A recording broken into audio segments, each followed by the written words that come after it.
10h, 11h, le grand rendez-vous européen. Avec Les Échos et CNews. Nicolas Barré, Myriam Ankawa, Fabien Amias.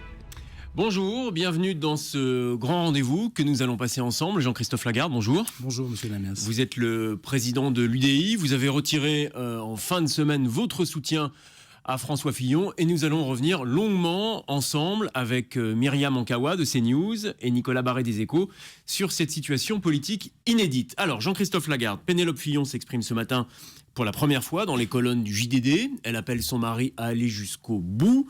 C'est l'interview d'une femme qui dit pleurer presque chaque matin. D'abord, est-ce que cette interview, est-ce que ces mots vous touchent ou est-ce qu'ils arrivent un peu tard ? Oui, j'ai vu ça ce matin, bien sûr que c'est émouvant. On peut imaginer ce que vit Pénélope Fillon, ce que vit François Fillon depuis des semaines. Ça fait partie de la dureté de la vie politique, mais qui là rentre à l'intérieur même d'un couple. C'est émouvant, mais c'est malheureusement pas le sujet. D'ailleurs, ce qu'elle explique elle-même, c'est que ce qu'elle souhaitait, c'était d'abord répondre aux policiers, et c'est vis-à-vis des magistrats, des policiers, que elle pourra faire la preuve de son innocence et de l'innocence de son mari. Mais le sujet, et ce qui nous occupe et ce qui est le cœur de cette affaire, c'est évidemment la nature de sa collaboration avec François Fillon. Et elle donne des explications dans le JDD, ce qu'elle a au préalable, comme on l'imagine, donné aux policiers. Elle détaille la nature de la collaboration avec son mari. Est-ce que vous êtes convaincu par ces explications? Elle parle de préparation de notes, de fiches sur la circonscription, de revues de presse locales, de relecture de discours, etc. Est-ce que ça vous semble convaincant? Moi, je ne suis pas magistrat, je ne suis pas policier, je n'ai pas fait de la politique pour parler de ce genre de choses. Je pense d'ailleurs qu'on en a trop parlé. Non pas que vous ayez tort d'en parler, mais je pense qu'on est à une 50aine de jours d'élire un nouveau président de la République. Et il se trouve qu'on passe son temps à parler d'un dossier judiciaire dont la plupart d'entre nous ne savent pas grand-chose en réalité, alors que ce qui compte, c'est de choisir un chef d'État, une politique, un programme, une alliance qui permet de reconstruire la France. Pardon de vous dire que, quel que soit l'aboutissement de l'instruction judiciaire qui existe aujourd'hui, dans 50 jours, il y aura, en tout cas dans 70 jours à peu près, un nouveau président de la République. Et moi, je souhaite qu'on puisse enfin commencer une campagne qui n'a jamais commencé. Mais il y a justement une instruction qui peut bouleverser profondément le cours de l'élection présidentielle et c'est évidemment aussi notre sujet. Mais elle l'a déjà bouleversé, Nicolas M. Barré. Lamias. Elle l'a déjà bouleversé. Jean-Christophe Lagarde, on sait très bien, il y a une centaine d'élus, députés ou sénateurs qui emploient des proches. Alors, dans cette affaire, la justice dira si l'emploi de Pénélope Fillon était fictif ou non. Mais en tout cas, pour l'instant, il n'y a pas de décision de justice. Donc, en quoi François Fillon n'est pas exactement, finalement, dans la même situation que beaucoup de ces élus qui emploient des proches, y compris dans votre propre parti? Il y a deux raisons à cela. La première raison, c'est que François Fillon a dit « si je suis mis en examen, je me retirerai ». Devant les Français, il a pris cet engagement. Et la crédibilité de la parole publique, encore plus pour un candidat à l'élection présidentielle. Et je dirais même encore plus quand on fait partie, avec la droite et le centre, de ceux qui disent « on ne va pas faire une campagne pour dire demain on grâce gratis ». Il faut faire des efforts. Il faut expliquer quels sont ces efforts, mais ça veut dire aussi que la parole donnée pour dire quel effort il faudra faire, elle doit compter. Ce revirement, dire si je suis mis en examen, je ne me présenterai pas, et finalement dire je balaye d'un revers de main cette mise en examen, ça n'est juste pas possible pour la crédibilité de la parole du candidat et la crédibilité d'une éventuelle parole présidentielle. Pardon, mais ça, le fait qu'il avait dit que finalement s'il était mis en examen, il s'en remettrait au suffrage universel, c'est effectivement un changement de position par rapport à son expression initiale. Mais ça, on le sait depuis 15 jours. Ce qu'on a du mal à comprendre, c'est ce qu'il y a de nouveau cette semaine. Parce que ça, il l'avait exprimé dans une interview au Figaro il y a 15 jours. Ce qu'il y a de nouveau, c'est que, c'est vous qui l'avez expliqué, il est convoqué par un juge d'instruction pour, je crois, dans 10 jours ou 11 jours, en vue de sa mise en examen. Ça change tout. Mais, soyons clairs, il y a eu une élection qui était la primaire, avec un but, sélectionner un candidat qui évite l'élimination de la droite et du centre du second tour de l'élection présidentielle. C'est ça la primaire. François Fillon a gagné cette primaire. Mais le contrat moral de la primaire a été bouleversé depuis. Parce que, et vous en faites la démonstration dans ce début d'émission, il n'est plus possible de parler, pardon Madame Ankawa, il n'est plus possible de parler une seule minute de ce que nous proposons pour que la France puisse se redresser. Pas un mot de programme, pas une idée, pas une proposition qui ressort. Le fracas de l'instruction judiciaire autour des époux Fillon est tellement fort que même s'il veut émettre une idée, il ne peut plus atteindre l'oreille des Français. Vous dites qu'il est devenu inaudible totalement, Jean-Christophe Lagarde. Ça veut dire que pour vous, François Fillon, candidat jusqu'au bout, va forcément perdre. Qu'est-ce que vous en savez, au fond, que cette élection est déjà perdue? Après tout, elle est très surprenante depuis le début, rien ne se passe comme prévu. Madame Ankawa, quand 70% des Français souhaitent le retrait d'un candidat, c'est difficile de réunir 50% des voix. Donc pour vous, est-ce que vous pensez que, ce raisonnement, ce qui n'est pas la majorité si on en croit le sondage, en tout cas publié dans le JDD aujourd'hui, il y a une courte majorité d'électeurs républicains, en tout cas de droite, qui souhaitent aujourd'hui encore son maintien. 53%. Je fais un autre raisonnement, monsieur Namias. Oui. Aujourd'hui, on attribue à la droite et au centre entre 20 et 25% des voix potentiellement.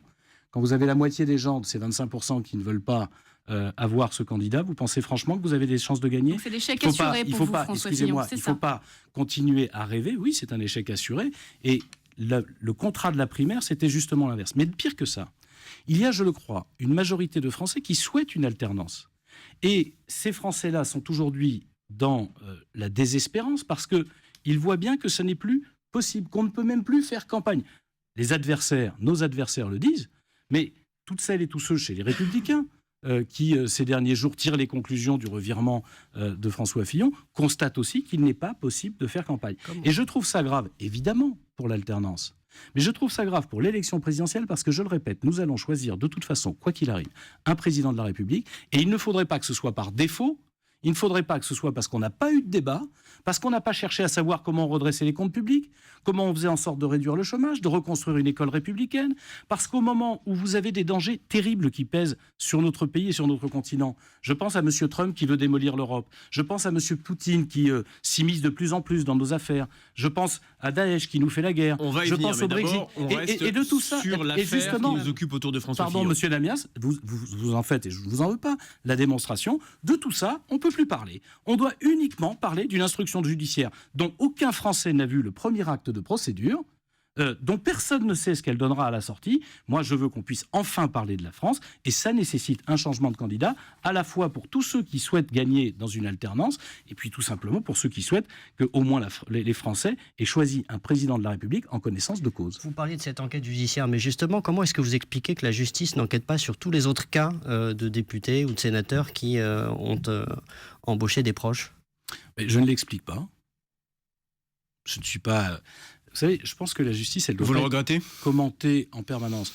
Non, on peut s'interroger à l'inverse pourquoi il y a eu cette enquête-là, mais de ce que j'ai compris, l'enquête, elle a été élargie au fur et à mesure des investigations.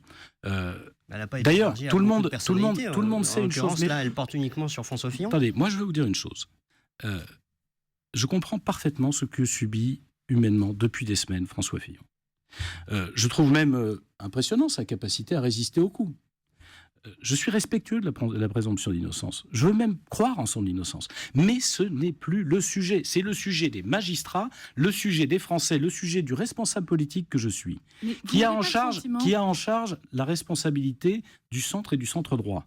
C'est de constater que nous ne sommes pas en mesure de gagner une élection présidentielle alors qu'une grande majorité de Français demande une alternance, espère cette alternance, étaient prêts il y a quelques mois à nous faire confiance et ne le sont plus uniquement à cause de ça. Le changement de candidat est effectivement impératif. Jean-Christophe Lagarde, imaginez que dans 10 jours, le 15 mars prochain, François Fillon soit innocenté. N'auriez-vous pas le sentiment d'avoir participé à une forme de chasse à l'homme, de lynchage du candidat ?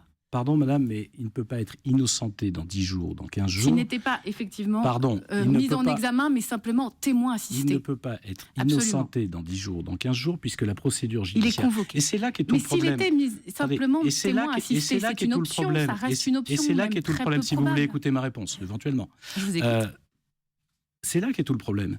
C'est que, comme vous dites, dans 15 jours, il n'y a plus de possibilité d'avoir un autre candidat à l'élection présidentielle. Et on va juste laisser... C'est le 17 mars. C'est le 17 mars. Pour rappeler à nos téléspectateurs. 2 jours après, vous ne déposez pas 500 signatures devant le Conseil constitutionnel. Et donc, il y a un calendrier judiciaire qui va être long. Et il y a un calendrier politique qui est plus court. Et je pense que, à la fois François Fillon, mais surtout les Républicains, c'est pour ça que je me suis adressé à eux, doivent en tirer les conséquences. Soit on se dit, tout est lié à une personne, si respectable soit-elle, même si on peut comprendre ce qu'elle vit, et on laisse tomber la France, et on oublie les projets, et on oublie les programmes que nous avons construits, Soit on se dit, on tire les conséquences de cette situation politique, on tire les conséquences des engagements que François Fillon avait pris devant les Français, et effectivement, nous changeons de candidat. On va revenir sur ces engagements. C'est d'ailleurs, on le voyait, vous parlez souvent des sondages, c'est d'ailleurs, on le voyait au moins dans un sondage, la seule chance qui nous reste de figurer au second tour de l'élection Mais présidentielle. dans ce cas, alors on se dit ça, pour reprendre votre expression, et on se dit, allez, hop, au diable la présomption d'innocence, parce que c'est quand même une mise en examen ne vaut pas, et vous l'avez vous-même rappelé il n'y a pas si longtemps, culpabilité. Est-ce que vous n'avez pas le sentiment d'une espèce d'emballement collectif, peut-être de la classe politique, de son propre camp, des médias, de la justice, que sais-je encore, mais en tout cas qui amène à se dire, avant même d'avoir la moindre preuve de culpabilité, on condamne. Mais non, moi je condamne pas, je ne suis pas juge, je viens de vous dire que je croyais dans son innocence. Simplement, je constate Donc il est peut-être que innocent, mais il ne peut plus être l'emballement candidat. que vous évoquez, au moins pour les médias, que l'instruction judiciaire occupe toute la place de l'actualité. Nous avons commencé cette émission depuis 10 minutes. Pas une idée politique, pas une capacité à faire une proposition, rien qui ne concerne les Français, que ce qui va se passer judiciairement demain, dont vous ne savez rien et moi non plus. C'est cette situation dont je veux que la droite et le centre sortent. Pourquoi ? Parce que sinon, les Français vont être enfermés dans un choix entre le suicide collectif, économique et social que serait l'élection de Mme Le Pen et l'aventure totalement floue et imprévisible que serait l'élection de M. Macron. On en parlera largement encore le dans droit, quelques instants. Finalement, la question n'est pas judiciaire. Est-ce qu'on a encore le droit au débat et aux propositions de l'opposition démocrate dans notre pays, celle que représentent l'UDI et les Républicains? C'est ce que nous souhaitons. Nicolas Barré, sur la justice. Question de principe. Qu'on s'en félicite ou qu'on le déplore, la justice aura eu un impact sur cette élection présidentielle. Est-ce que ça vous choque ? Non, ça ne me choque pas, parce que par nature, la justice, elle doit pouvoir poursuivre ses investigations, ses enquêtes. Je ne suis pas sûr d'ailleurs que ce soit tant la justice que les révélations du canard enchaîné, puis ensuite la suite judiciaire qui a été donnée. De la même façon d'ailleurs que Mme Le Pen fait l'objet de nombreuses enquêtes, et je ne comprends pas cette thèse qui serait qu'on doit interrompre des enquêtes pendant une élection, qu'elle soit présidentielle ou autre. Mais pour dire les choses, les Français eux-mêmes demandent qu'on puisse poursuivre. Je pense qu'ils sont assez grands pour se faire leur jugement. Simplement, aujourd'hui, ils ont une difficulté, c'est qu'ils ne peuvent pas juger quelque chose qui n'a pas été établi par la justice. Moi, j'ai toujours eu, et vous me verrez toujours avoir la même attitude. C'est pour ça que je parlais de la présomption d'innocence. Je répète que je veux croire dans son innocence. Mais la question n'est plus de savoir si un juge, un jour, le déclarera innocent. La question est de savoir s'il est en capacité de se tourner vers les Français, si ceux-ci ont encore envie d'écouter ce qu'il a à dire. Et ça, ce n'est pas un problème de justice. C'est un problème de ce qui a été médiatiquement l'objet principal. Je veux dire... C'est pas un problème de justice, mais dans ce cas-là, on peut considérer que c'est pas forcément d'ailleurs un problème, mais que c'est l'irruption de la justice dans la situation politique qui change fondamentalement le cours des choses. Donc ça reste quand même un problème à l'arrivée de justice. Je veux dire, le problème principal que je vois dans la justice, c'est de retrouver des auditions et des procès-verbaux dans la presse. Et donc c'est aussi un problème de presse. Je ne suis pas sûr, puisqu'on parle de ça, que le rôle des médias, c'est évidemment de parler des choses, mais d'aller prendre dans une instruction ce qu'ils ont envie et de le publier. Je ne pense pas, surtout dans ce contexte-là, si vous parlez d'emballement, je ne pense pas que ce soit sain, parce que forcément, vous avez une part du dossier, pas l'autre. Le problème, c'est pas que les médias aient des informations, c'est que de temps en temps, des informations censées confidentielles sortent. C'est ce que je dis, mais je pense que l'éthique... Moins le problème de la presse que celui de la justice. Je pense que l'éthique des médias pourrait être interrogée par le fait de sortir des dossiers qui, forcément, quand ils sont sortis par quelqu'un, c'est par intérêt, et le font plutôt à charge qu'à décharge. Mais pardon, pour terminer juste sur une chose, vous voulez absolument l'institution judiciaire, etc. Moi, je ne commande pas l'institution judiciaire, Mme Ankawa. Mais quand j'entends, vous me dites, qu'est-ce qui a changé ? Quand j'entends Jean-Luc Mélenchon faire mine d'avoir pitié de la droite et du centre, en disant, il pourrait avoir un meilleur candidat, on ne peut même plus faire campagne, on ne peut pas débattre avec... Je pense qu'à ce moment-là, les Républicains, en tout cas nous l'avons fait pour l'IDI, doivent réagir. On ne peut pas continuer comme ça. D'un mot, il y a un sujet sur la confiance qu'ont les Français vis-à-vis de l'institution judiciaire. Vous la défendez par principe, on vous a entendu. Est-ce que vous concevez que certains juges puissent manquer à leur obligation d'impartialité ? Est-ce qu'on peut poser ce débat-là, ou il est exclu pour vous au nom du respect de l'état de droit et de l'indépendance ? Je pense qu'il faut respecter l'indépendance de la justice et la présumer, comme on présume quelqu'un qui est accusé du fait qu'il soit innocent. Maintenant, je vais vous dire, moi, ce qui m'a choqué ces dernières années, c'est de voir des magistrats qui deviennent ensuite des politiques. Des magistrats qu'on a connus comme étant des enquêteurs, qui ont enquêté sur des responsables politiques, qui ensuite deviennent des élus. Vous pensez à qui, par exemple ? Monsieur Thomas, je crois qu'il s'appelait comme ça à l'époque, Madame Eva Joly, parce que du coup, vous mettez un doute dans l'esprit des Français sur l'impartialité qui était la leur au moment où ils étaient magistrats. Et donc, je serais assez favorable sur le fait que quand on a été magistrat, en tout cas magistrat enquêteur, on ne puisse pas avoir de carrière politique, en tout cas avant un temps long. Parce que les noms que j'évoque, il y a des gens, par exemple, comme M. Van Ruynbeck, qui n'ont jamais fait de politique. On peut croire qu'il est un magistrat dans l'âme. Quand vous avez Mme Eva Joly, qui est magistrate et qui ensuite fait de la politique et se fait accusatrice politique de tout le monde, j'ai plus de doutes sur son action judiciaire de l'époque. Jean-Christophe Lagarde, on marque une petite pause publicitaire et on poursuit ensemble ce grand rendez-vous. On continuera évidemment à parler de François Fillon, de son avenir politique, de son projet, de Marine Le Pen, d'Emmanuel Macron. À tout de suite. 10h, 11h, le grand rendez-vous européen Avec Les Échos et CNews. Et on poursuit ce grand rendez-vous avec vous, Jean-Christophe Lagarde. On parle de la situation de François Fillon qui, pour l'instant, en tout cas, continue à faire campagne. Hier après-midi, il a réuni quelques-uns de ses partisans à Aubervilliers. Et dans quelques heures maintenant, il propose de réunir ces mêmes partisans et d'autres encore, place du Trocadéro, à Paris. Est-ce que sa candidature, aujourd'hui, tient au rassemblement de cet après-midi? Un mot, si vous le permettez, d'abord sur ce qui s'est passé hier à Aubervilliers. Voilà, où il réunissait la société civile à Aubervilliers. Ce sont deux manifestations d'ailleurs totalement différentes entre hier, une manifestation normale, et celle d'aujourd'hui que je trouve beaucoup plus discutable. Hier, il y avait une salle pas vraiment remplie dans la société civile qui soutenait François Fillon, parce que là aussi, il y a des défections, on le voit moins. Mais il y a aussi des défections de gens qui souhaiteraient pouvoir porter le projet, mais qui ont bien conscience que le candidat n'est pas en mesure de le faire. Mais surtout, j'ai remarqué qu'il y avait désormais quelques comportements fanatisés. Je veux parler de M. Becbédé. M. Becbédé, à qui on a donné la parole hier, et qui a dit 3 choses. La première chose, il a dit son bonheur de la rupture que constituait la situation actuelle entre la droite et le centre. J'avoue que pour nous, ce n'est pas un bonheur. Nous souhaitons une alliance avec les Républicains, mais nous souhaitons une alliance gagnante. Je reconnais que pour M. Becbédé, c'est parfaitement normal de souhaiter de ne pas avoir une alliance avec le centre, puisque lui ne rêve que d'alliance de la droite et de l'extrême droite. Deuxième chose, il se félicite des défections chez les Républicains. Il se félicite du fait que des Républicains partent parce qu'il dit ils étaient de gauche. Ah bon ? Quand on voit aujourd'hui quelle personnalité républicaine parmi les sarkozystes qui abandonnent la campagne de François Fillon, ce sont des gens de gauche. Oui, je parle de fanatisés. Et il se réjouit des départs du siège de campagne de François Fillon en disant qu'on peut comme ça ainsi purifier et épurer le siège de campagne. Mais qu'est-ce que ça veut dire selon vous? Parce que monsieur Becbédé, honnêtement, les gens ne connaissent pas vraiment. Donc Charles Becbédé. Vous avez raison, monsieur. Mais alors de quoi vous parlez? Qu'est-ce que ça? Je veux vous dire simplement qu'il y a des mots qui ont du sens et que vous avez raison. Qu'on dise ça dans le petit monde hystérique, sectaire et hémiplégique de M. Becbédé, ça n'est pas très important. Mais qu'en revanche... Ça, c'est vous qui le dites. Ce qui me choque... Oui, c'est moi qui le dis.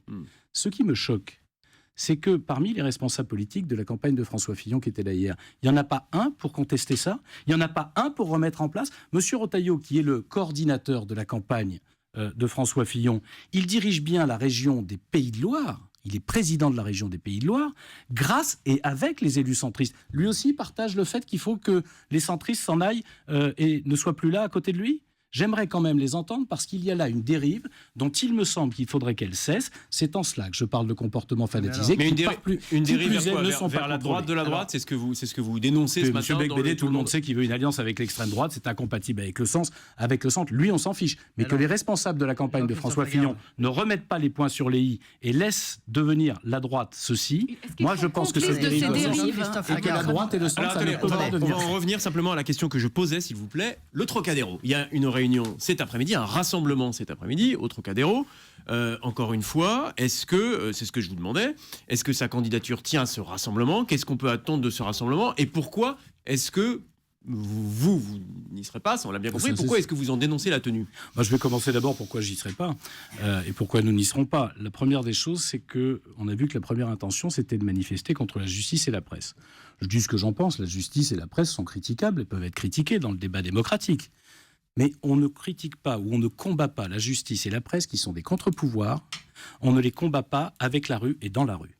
Ça, c'est dangereux. Première erreur.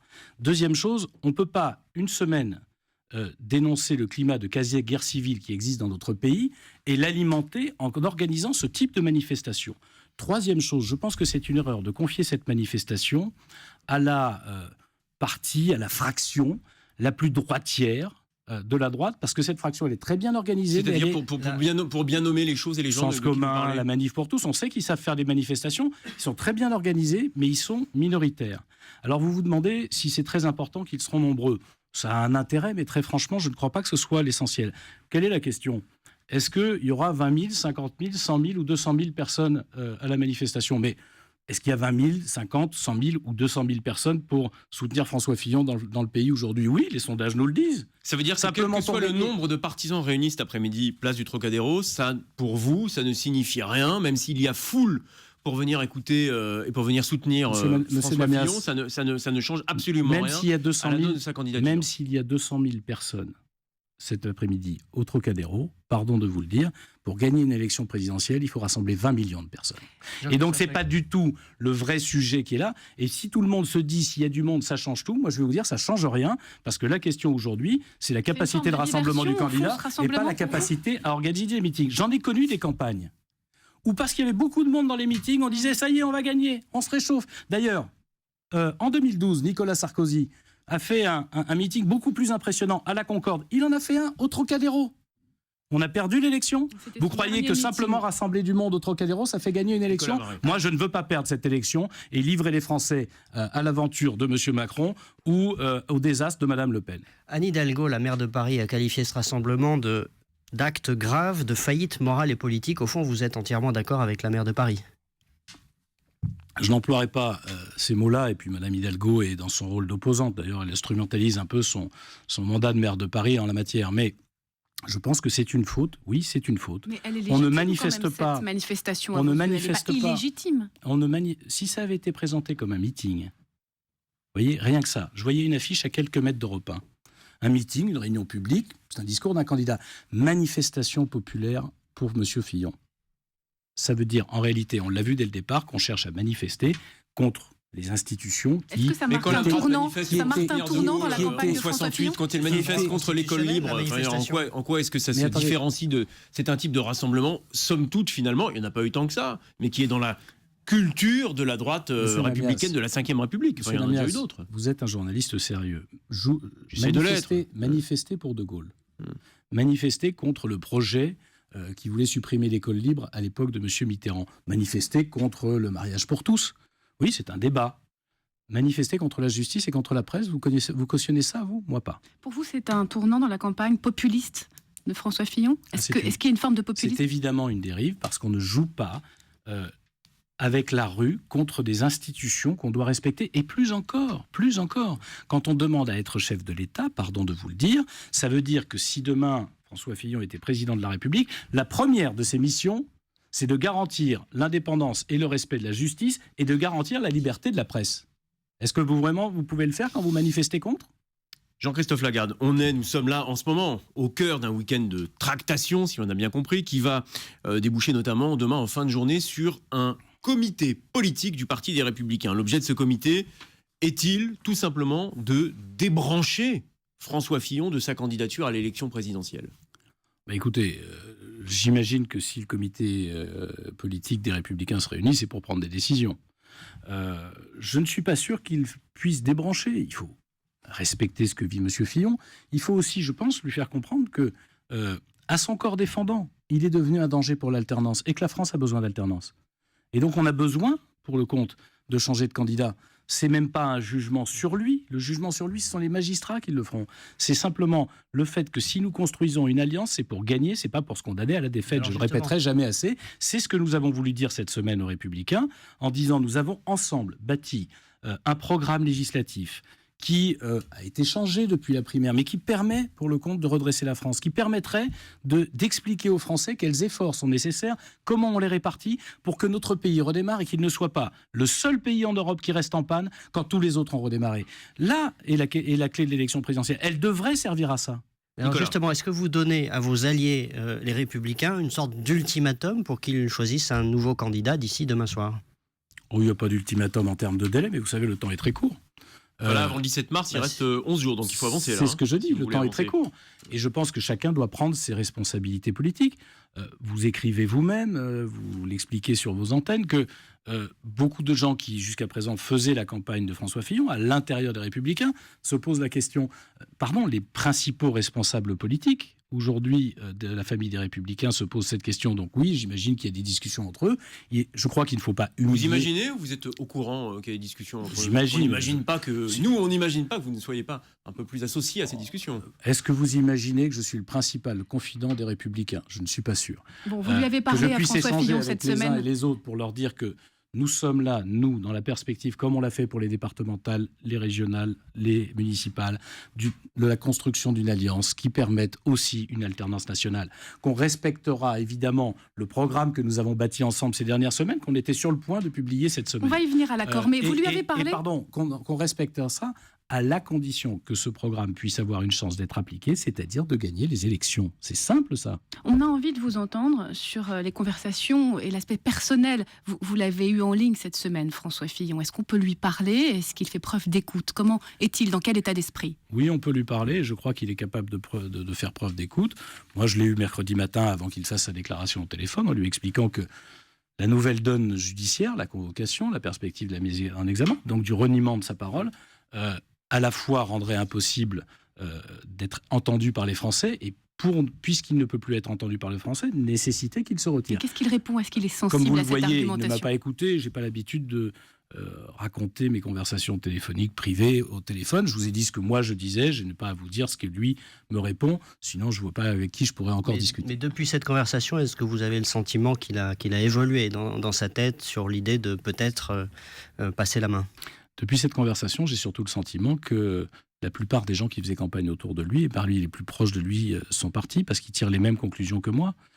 Quand le directeur de campagne, et c'est un homme droit, fidèle et loyal, Patrick Stefanini, droit, fidèle et loyal, dit « je suis obligé de partir ». Il le fait d'ailleurs dans une lettre émouvante. Ça fait 2 ans et demi de sa vie qu'il consacre à essayer de faire réussir à la fois son candidat et le projet. Et il constate comme moi qu'on va à l'échec du projet parce que le candidat ne peut plus faire campagne. Quand vous avez des proches de François Fillon, je ne vais pas parler en leur nom, mais vous allez les entendre à mon avis dans les jours qui viennent.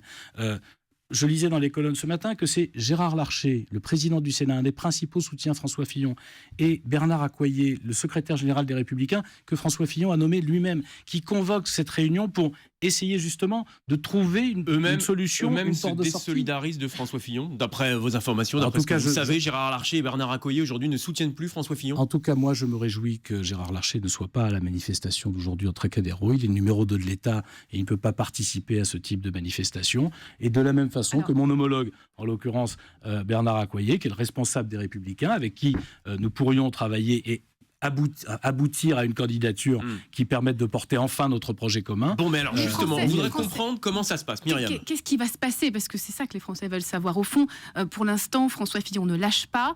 S'il se maintient coûte que coûte, est-ce qu'il peut être démis ou est-ce qu'il peut y avoir une double candidature à droite? Il peut absolument pas être démis, parce que s'il a envie de continuer jusqu'au bout, rien ne peut lui interdire. Il y a aujourd'hui, certains le regrettent d'ailleurs, des élus qui ont envoyé les parrainages en nombre suffisant au Conseil constitutionnel. Il peut parfaitement aller jusqu'au bout, mais je veux croire que François Fillon est un homme d'État. Il a gouverné pendant 5 ans la France. Je veux croire qu'il est attaché au projet d'alternance qu'il a commencé à construire et qui, S'il va jusqu'au bout, qu'il a construit avec nous. S'il reste, écoutez, ça veut dire que il y a quand même Ça veut dire quoi, qu'il y aura 2 candidats une Ça, surdité, c'est d'abord envisageable. une surdité, un aveuglement à la situation politique, ce qui est évidemment inquiétant. Et puis, disons les choses, vous me demandez comment ça se passe. Je vais pas vous expliquer comment ça se passe chez les Républicains, je n'en suis pas. Nous, on essaye de discuter avec eux pour que, justement, chacun prenne ses responsabilités. Je vais même vous dire une chose. Jean-Louis Borloo, qui est une voix importante, respectée, dans notre famille politique, mais aussi dans la leur, participe à des discussions, à des médiations pour essayer que tout le monde redevienne raisonnable, que personne ne soit humilié, mais qu'on se donne une chance de gagner, qu'on évite la catastrophe ou le drame qui est en train de se dérouler. Ça veut dire quoi, qu'il doit jouer un rôle dans la campagne, Jean-Louis Borloo, qu'on n'a pas entendu encore dans la campagne? C'est mon opinion. Non, il joue un rôle de médiateur parce que c'est une voix respectée.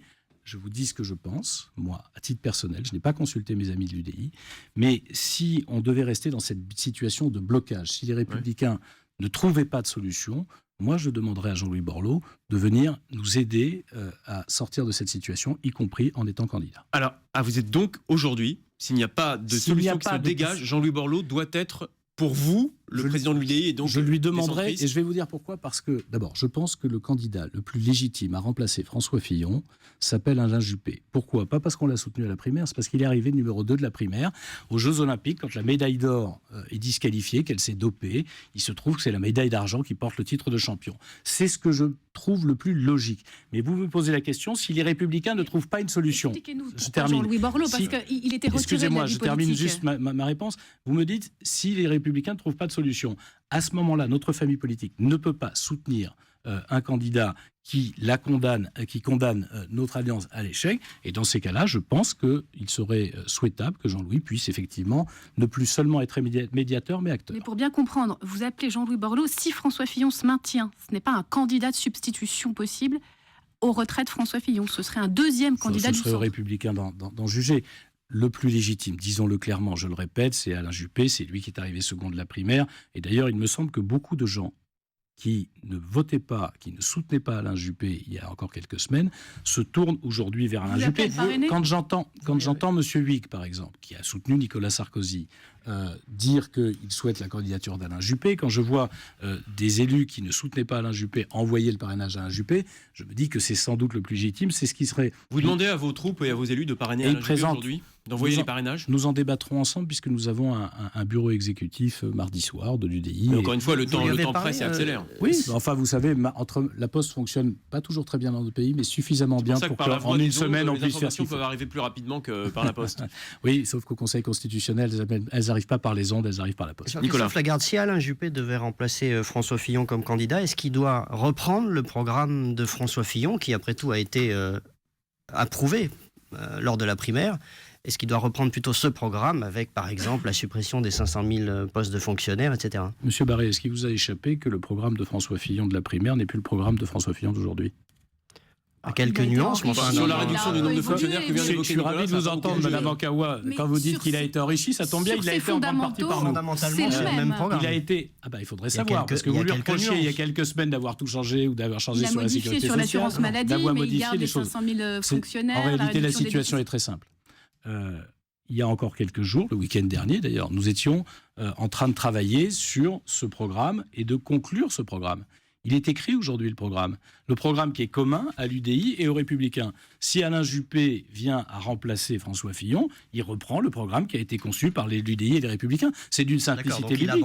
C'est François Fillon qui avait accepté effectivement des enrichissements, quelques modifications du projet pour construire cette alliance. Nous sommes toujours dans l'esprit de cette alliance. Nous souhaitons qu'elle soit portée par quelqu'un qui soit entendu des Français. Pour bien préciser les choses concernant Alain Juppé, si on veut être candidat à la présidence de la République, même dans les circonstances très particulières que nous connaissons aujourd'hui, il faut quand même l'exprimer. Pourquoi est-ce qu'il ne le dit pas, Alain Juppé ? Pourquoi est-ce qu'on ne l'entend pas ? Est-ce que vous l'appelez justement à parler franchement et à dire les choses ? Parce qu'il a dit lui-même qu'il ne souhaite pas, en l'occurrence, participer à un putsch, à des manœuvres, etc. C'est d'abord de la responsabilité de François Fillon de dire s'il reste candidat ou pas.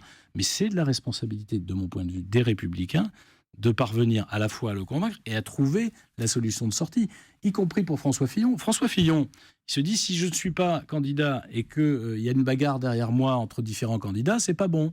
Donc, si les Républicains trouvent la solution de sortie et garantissent à François Fillon qu'il n'y a pas de bataille, de lutte fratricide derrière lui, ça lui donne une occasion de sortir la tête plus haute. En tout cas, ce qui est intéressant, c'est que vous parlez d'Alain Juppé, de Jean-Louis Borloo, si les Républicains n'arrivaient pas à trouver un consensus ou à faire en sorte que François Fillon ne soit plus candidat. Il y a un nom que vous ne citez jamais, c'est celui de Nicolas Sarkozy. Pour vous, en tout état de cause, Nicolas Sarkozy ne peut pas être un recours dans la situation actuelle.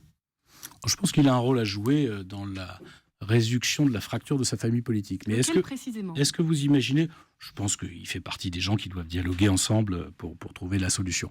Mais Convaincre François Fillon de quoi? De l'hypothèse Juppé? C'est le rôle de Nicolas Sarkozy? Non, mais je ne sais pas, je vous la pose la question. Je vous réponds. Moi, je ne me mêle pas de ce qui se passe chez les Républicains. Mais je pense évidemment qu'il doit avoir un rôle à jouer. Je n'ai pas le sentiment, puisqu'il reçoit des gens qui se désintéressent totalement de sa famille politique. Je ne suis pas sûr qu'il sortirait indemne non plus, pour tout dire, du fait que sa famille politique explose sans qu'il ait dit un mot. Qui comprendrait? Tout le monde est en train de s'exprimer. Il n'y aurait que lui qui ne parlerait pas. Alors qu'il faut que Nicolas Sarkozy s'exprime.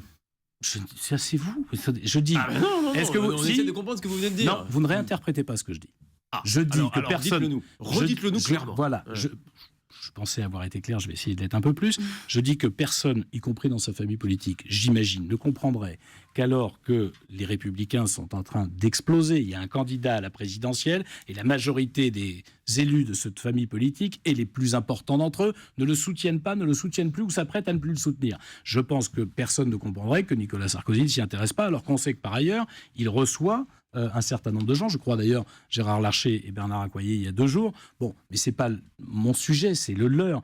Moi, mon sujet, c'est si on veut construire l'alliance qui peut assurer à la fois une alternance et une gouvernance stable dans notre pays. Justement, tiens, voilà. l'alliance. Alors, Myriam. sur votre alliance, vous étiez sur le point à l'UDI de ficeler un accord avec les Républicains, environ 70 circonscriptions gagnables. Que va devenir cet accord si les Républicains changent de candidat? C'est très curieux. Pardonnez-moi, de ne prendre toujours ça que par le bout de l'accord électoral. Il y a eu un accord. Sur le projet également. Voilà, je vous remercie de le mentionner. Accord sur les idées, il y a eu un accord mais sur aussi le sur projet, les postes comme je l'ai évoqué, et évidemment sur l'incarnation de notre famille politique demain à travers les élections. Avec un nouveau candidat. Écoutez, moi je ne vois pas ce qui changerait et pourquoi ça changerait. Vous savez, à 50 jours de l'élection présidentielle, je pense que ni chez les Républicains, et en tout cas pas chez nous, personne n'aura un comportement de boutiquier. La question, elle n'est pas tel et tel siège. Il est normal, quand on fait un accord électoral, qu'on se préoccupe aussi de la représentation de sa famille politique. C'est vrai pour eux, c'est vrai pour nous, mais on n'en est plus là. Cet accord, que vaut-il si le 23 avril au soir, c'est Madame Le Pen qui se retrouve face à Monsieur Macron? La vérité, justement, c'est que beaucoup de sympathisants UDI, vous le savez très bien, sont tentés par Emmanuel Macron. Qu'est-ce qui vous empêcherait de le rallier? Écoutez, je suis frappé d'une chose, parce que depuis des semaines, j'entends que beaucoup sont tentés par M. Macron. J'ai demandé ce week-end à ce qu'il y ait des débats dans nos fédérations. J'ai eu beaucoup de comptes rendus de ces débats. Des débats sur quoi? Sur faut-il rallier Macron? Non, d'abord c'était le débat sur la position vis-à-vis de François Fillon, et la position que nous avons exprimée, la direction nationale, elle est très très très unanimement ou très très largement partagée, et que la tentation que vous évoquez sur M. Macron ne me paraît pas évidente, voire n'existe pas. Et je pense que c'est pour plusieurs raisons. Vous êtes sûr de ça? Sûr de ça? Dans votre électorat, il y a exemple, non, mais c'est intéressant, on vous écoute là pour le coup. Madame Ankawa, pardon, ce n'est pas vous, mais j'aimerais que vous, en tout cas tous les gens qui ont répété ça, cessiez de participer, à un mensonge éhonté. Vous avez 150 jeunes mis en scène par M. Macron sur 3000 qui décident de soutenir M. Macron, et vous dites les jeunes UDI. Le jour où dans un parti politique 150 font la loi ou la majorité sur 3000, il faudra me l'expliquer. Alors sur le fond, M. Lagarde, il a présenté son programme cette semaine. Qu'y a-t-il dans ce programme d'Emmanuel Macron que vous ne puissiez partager aujourd'hui? On a du mal à comprendre. Beaucoup de choses. D'abord, ce programme n'est pas financé.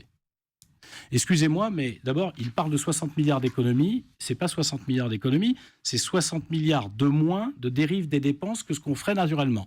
Naturellement, la dépense française augmente de 125, il va augmenter de 65. C'est énorme quand on est déjà à 2160 milliards de dettes. C'est en réalité une dérive budgétaire qui continue. Deuxièmement, 80 milliards. Deuxièmement, le chiffre est faux.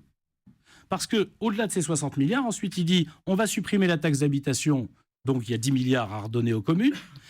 On va rendre gratuit aux frais de l'État les soins dentaires et les soins d'optique, alors que dans l'autre projet, c'est plutôt en direction des mutuelles qu'on s'adresse. C'est 4,5 milliards de plus. Donc c'est même pas chiffré. Première chose. Et pour des centristes, pardon, on a, nous, la faiblesse de vouloir avoir des programmes qui soient sérieux, qui soient chiffrés, qui soient solides. Deuxième chose, parce qu'il est extraordinairement changeant dans ses... dans ses positions. Moi, je me souviens d'une chose qu'il disait quand il était ministre de l'économie, qui me paraissait intéressante, c'était l'égalité de statut pour les mêmes missions entre un fonctionnaire et un agent du privé. Quand vous servez un repas à la cantine, si vous êtes fonctionnaire, vous êtes payé par la même personne, vous avez le même employeur, vous servez le même public. Et si vous êtes agent du privé, salarié du privé, vous n'avez pas le même statut. Au nom de quoi? Il disait ça a disparu. Il disait dans son livre Révolution... j'allais confondre avec un autre livre. Révolution, il disait qu'il était favorable à la dépénalisation du cannabis. Vous confondez avec Résolution française de François Bayrou. C'est pour ça que j'ai eu... C'est l'union des centres qui vous a troublé, quoi. En réalité, il change souvent. Il supprime le CICE. Le CICE, c'est lui qui l'a inventé quand il était à l'Élysée. Donc, je trouve que... baisse de charge, mais enfin, c'est... Bon. C'est la suppression du CICE et de sa logique, c'est-à-dire de son produit, de son bébé. C'est peut-être un constat d'échec, etc. Bref, l'objectif, ça doit... pas mal vous qui travaillez aux Échos, ça doit vous parler. Le programme de François Fillon. L'objectif qui était celui de la baisse de la part des dépenses publiques dans notre richesse. Il disait en 2015, quand il était ministre de l'économie, 50% du PIB. Aujourd'hui, il dit 54% du PIB. Le problème, je pense que, en fait, Emmanuel Macron fixe toute sa campagne sur sa personnalité, mais qu'il est le candidat dont les Français savent le moins ce qu'il ferait. Il a présenté son projet pendant plus de 3 heures jeudi lors d'une conférence de presse. Là, ça, c'était peut-être un argument qui valait avant jeudi. Mais aujourd'hui, on peut contester le bien fondé de son projet, ce que vous faites d'ailleurs. Mais je vous invite justement à ce qu'on puisse enfin commenter. Là encore, regardez, 3 minutes sur Macron, 40 minutes grosso modo sur l'affaire Fillon. C'est la démonstration que je dis on ne peut plus faire campagne. Est-ce que je peux vous dire 2-3 exemples C'est la réalité très rapide. Quand il dit qu'il faut supprimer le portable à l'école, ça existe déjà, c'est une loi depuis 2010. Lorsqu'il dit qu'il faut éviter que des gens puissent aller interdire de séjour telle ou telle personne dans tel ou tel quartier, ça existe déjà depuis 1955. Lorsqu'il dit qu'il faut donner une prime de 1 000 € pour remplacer les vieux diesels, ça existe déjà, elle est à 2 500 € et même à 4 000 si vous prenez un véhicule électrique. Excusez-moi, mais... Donc ça veut dire que vous ne le soutiendrez en aucune manière. En aucun cas, vous pouvez vous retrouver derrière une candidature d'Emmanuel Macron. Quand vous me dites que c'est un projet, moi j'ai le sentiment que c'est une improvisation. Marine Le Pen est convoquée, semble-t-il, en vue d'une mise en examen dans l'affaire des emplois fictifs du Front National au Parlement européen. Elle a fait savoir qu'elle ne se rendrait pas à cette convocation en vue de en excipant de son immunité parlementaire. Est-ce à vos yeux un déni de justice ? D'abord, ce qui était très choquant, c'est que son avocat a expliqué que naturellement, elle n'irait pas. Parce qu'évidemment, l'extrême droite, c'est une grande tradition chez elle. Elle condamne tous les délinquants, elle veut poursuivre tous les voyous, sauf eux. À ma connaissance, le Front National est le seul parti politique de notre pays qui fait l'objet, je cite, d'une enquête pour escroquerie en bande organisée et détournement de fonds publics. On dit souvent que ça ne touche pas le Front National. Je ne suis pas sûr que ça ne le touche pas. C'est vrai qu'on a l'impression que ça glisse comme de l'eau sur les plumes d'un canard. Mais ça ne les empêche pas. Est-ce qu'on peut s'attarder là-dessus ? Ça ne les empêche pas. Je suis même sûr que les électeurs de Mme Le Pen ne trouvent pas très bien que leur parti ait pu être financé, si c'est prouvé, par de l'argent détourné, ne trouvent pas très saines les relations troubles financières qui existent entre ce parti et un État étranger, en l'occurrence la Russie, qui ne vont pas contester le fait que les budgets européens, contre lesquels l'extrême droite ne cesse de râler, puissent servir à alimenter le travail d'un parti politique, en l'occurrence le Front National. Je ne pense pas qu'ils trouvent ça très bien. Mais finalement, ça ne les empêche pas de voter pour eux. Pourquoi ? Parce que ce qu'ils attendent de Mme Le Pen, c'est pas tellement de construire, c'est de démolir les forces politiques traditionnelles. Et pourquoi ? Parce que, et nous avons notre responsabilité. Pardon, notre formation est plus jeune que les autres, mais nous avons, les formations de gouvernement, une autre responsabilité. Ne plus parler comme ça se passe depuis des années, aux déclassés de la mondialisation, aux ouvriers, aux petits salariés, aux familles modestes, aux milieux populaires. Ne pas leur expliquer ce qu'est leur place dans cette mondialisation, comment ils peuvent y trouver leur compte, comment leurs enfants ne sont pas condamnés à l'échec quand on voit en l'occurrence que dans les écoles françaises, 40% des élèves issus des milieux modestes sont condamnés à l'échec aujourd'hui. C'est reparler aux catégories populaires de notre pays, leur montrer quelle est leur place, même si la société est bouleversée par la mondialisation. Comment d'ailleurs utiliser cette mondialisation en leur faveur qui permettra de faire reculer Mme Le Pen. Christophe Lagarde, si Marine Le Pen est mise en examen, est-ce que vous diriez, comme pour François Fillon, qu'elle doit retirer sa candidature ? Je vais vous dire que la plus grande erreur de François Fillon a été la déclaration qu'il a faite, l'engagement qu'il a pris devant les Français. Parce que vous le disiez tout à l'heure, effectivement, quand vous êtes mis en examen, vous n'êtes pas coupable. Est-ce qu'elle doit retirer sa candidature si elle est mise en examen ? Non, je ne le crois pas, parce que ça veut dire simplement qu'il n'avait pas à s'auto-mettre dans cette situation-là. Voilà. Je pense que le drame de cette affaire, d'abord, comme vous le disiez, Mme Le Pen, on peut dire tout ce qu'on veut, escroquerie en bande organisée, etc. Ça n'intéresse personne et ça n'empêche pas de faire campagne. Mais le drame de cette affaire, c'est que François Fillon a lui-même créé les conditions de la disqualification quand il a pris cet engagement, les yeux dans les yeux vis-à-vis des Français. Parce que demain, s'il vient vous prendre un autre engagement en disant je vais faire telle chose dans On a compris, l'éducation Jean-Christophe nationale. Lagarde, votre position sur Eh ben, François ça Fillon. ça met évidemment tout le monde mal à l'aise. On arrive à la fin de cette émission. En un mot, est-ce que cette élection présidentielle, le premier tour est dans 50 jours, est-ce que c'est un immense gâchis auquel on assiste aujourd'hui? À cette heure-ci, oui. J'espère que d'ici quelques jours, non.